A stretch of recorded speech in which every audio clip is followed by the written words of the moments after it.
Hello dear students and welcome back to my channel. Students, CBSE result से related एक update आई है कि सीबीएसई बोर्ड ने रिलेटिव ग्रेडिंग सिस्टम को अडॉप्ट किया है। यानी कि अब जो आपके ग्रेड्स दिए जाएंगे मेमो में वो अकॉर्डिंग टू मार्क्स रेंज नहीं होगा। यानी कि 91 टू 100, 81 टू 90 ऐसे रेंज में मार्क्स नहीं दिए जाएंगे, बल्कि मार्क्स तो दिए जाएंगे ग्रुप्स के अकॉर्डिंग, जिन ग्रुप्स में कैंडिडेट्स आते हैं, जिसे relative merit of the candidate कहते हैं। जो ग्रेड्स दिए जाएंगे वो एक सब्जेक्ट से दूसरे सब्जेक्ट में डिफर करेंगे, यानी कि अलग होंगे, और ये टोटली डिपेंड करेगा कि कितने कैंडिडेट्स सीबीएसई रिजल्ट में पास हुए हैं।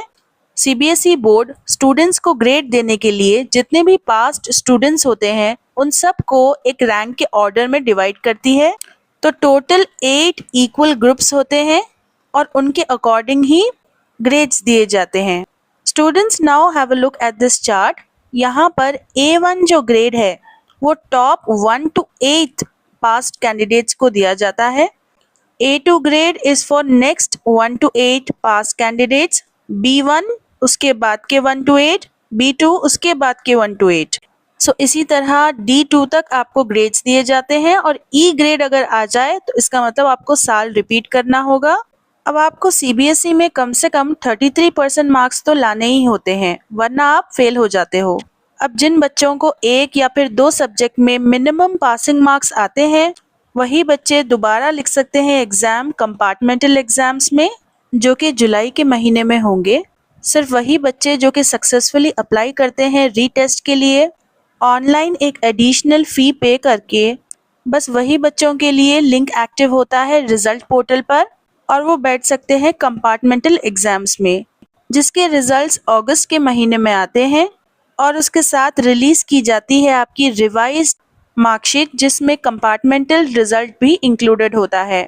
और जो बच्चे 2 से ज़्यादा सब्जेक्ट्स में फेल हो जाते हैं वो रीअपियर कर सकते हैं, लेकिन अगले साल।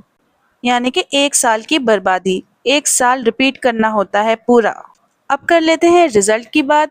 कुछ दिन पहले 6 मई को लेकर एक फेक न्यूज़ आई थी, जिसको खुद सीबीएसई बोर्ड ने एड्रेस किया और कहा कि एक फेक न्यूज़ है और कोई भी ऑफिशियल अनाउंसमेंट नहीं दी गई थी क्लास 10th और 12th के रिजल्ट से रिलेटेड।